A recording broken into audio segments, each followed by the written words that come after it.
We can see what happened to 20. The car just suddenly snaps. Yeah, he just made the pass on Scott Speed. You can see he got just out of that black part of the racetrack and hung that right rear in the gray, where it's not very clean right now, especially early in the race. Mike Bliss behind this. We'll see if he got a little tap. Yes, everybody was trying to slow down here, kind of. Oh, you see, they just got together. Yeah, all these guys were just seeing what was happening in front and trying to get on the brakes and didn't see each other. Mike Bliss, many in the garage area, said he's the sleeper to win it today. Here on lap number 8, already contact for the one car. He will spin it around as the first caution of the day waves at Las Vegas. And bring it out. Here's what happened a moment ago. You can see that left front tire just goes, and nothing Brad can do but ride it to the wall. This was supposed to be a championship season, and it may be yet for Brad Keselowski. Oh my, he will not forget his latest trip to Las Vegas. Racetrack for Kyle Busch, and that was second a couple of years ago. Otherwise, his average finish is 20th. And that will not help the average. Scott Speed had nowhere to go, and he comes up and slaps the wall and the 18 car. Brendan Gaughan spinning down across. Looks to be undamaged. And caution number 3 on the day. This kind of hard impact will bring out the red flag. Might need to get a halftime bet on this over-under deal. He might have to go for the second half of the race. Yeah, he's going to lose that one, I'm afraid. And we're on board here with Mike Bliss. See how he's going down in the corner here. He's got a good look at this 09. He just gets a little bit loose, goes around. Spin behind you, spin behind you. I don't think Bliss got into him there. And that's the other danger. We talk about that high line. You have to be really careful right there. Now here's Brendan Gaughan here. Whoa, just up on the outside of Joe Nemechek. He just put on tires too. You have to be. Or hit the wall to bring out the caution flag. There is Scott Gaylord's car.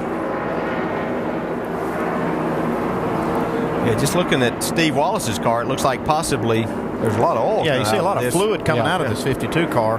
Could have been part of the secondary wreck we saw with Stephen Wallace.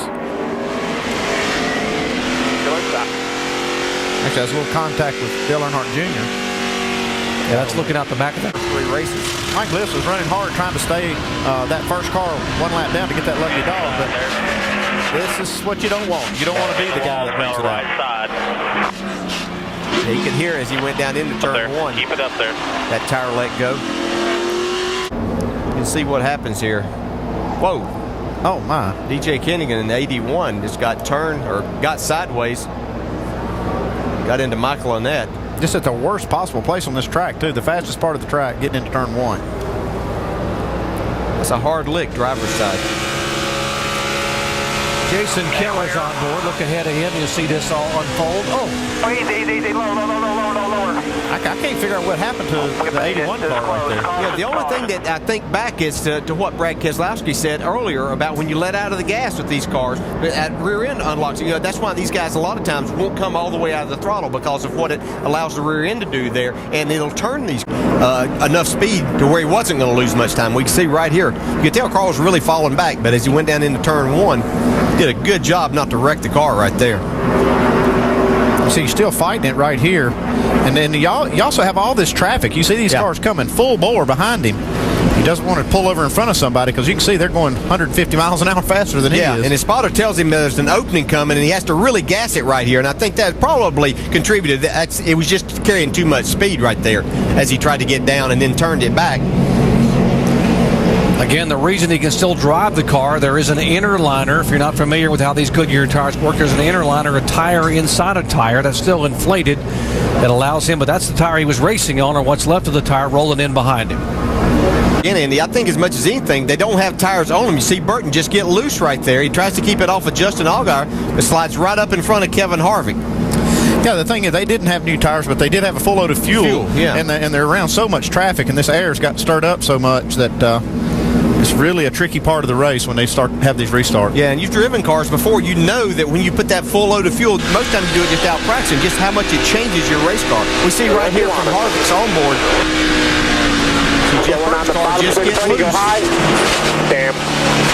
We got it, boys. Once again, we're talking about some of the best drivers in the world. These are Cup guys that are losing this. Three-time winner here, Jeff Burton. And here's the chain reaction behind these cars spinning. There's the contact, 61-07 of David Green, Stephen Wallace. Morgan Shepherd does a great job to miss this. You see a ton of cars involved. Eric McClure, nice job going down pit road to avoid it in the 24 car. Here's McClure. Got a wreck off of 4, wreck off of 4. Come down pit road. Come down. Come on. Come on. Come on. Good job. Let's see what happens here. That car just gets loose. It's like we've seen other cars do today, right through that corner. That's a hard hit. David was able to drive away from there. That's too bad. He'd driven himself right up to the front and worked hard all day to get there. Let's check this out from Greg Biffle's onboard camera. David Reagan right up in front of him here.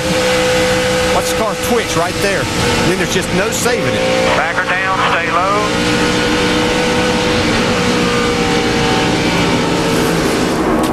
Here you see Brendan Gaughan just barely made the commitment cone, but a little bit out of control trying to get there. He was wrong about it. He said he wasn't speeding. He was speeding coming in also. So, but a great job of not. He got a little loose off turn 2 here. Yep. Yeah, you can see that car way out of shape. How many times have we seen that today? Wow.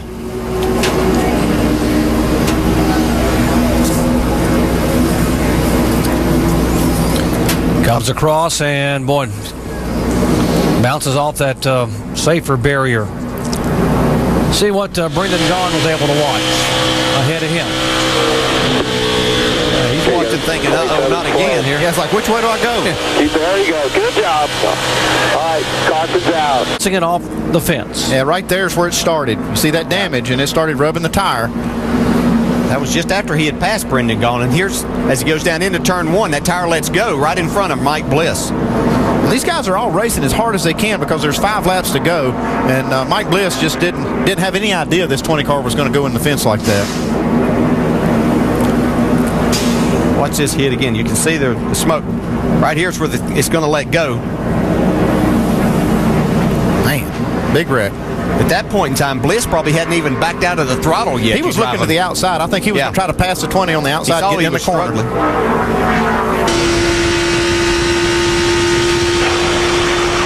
All clear there, buddy. You see what you got in front of you.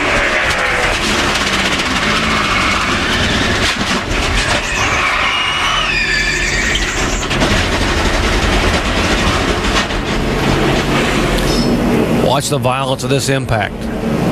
See the nose going completely up under the rear wheels of the 20 car Denny Hamlin. See the parts and pieces flying out of these race cars. Fire. Man, that's a big fire under the hood of the 20. And this is just where all the safety features that we have in these cars. Yeah, you can see this spring right here.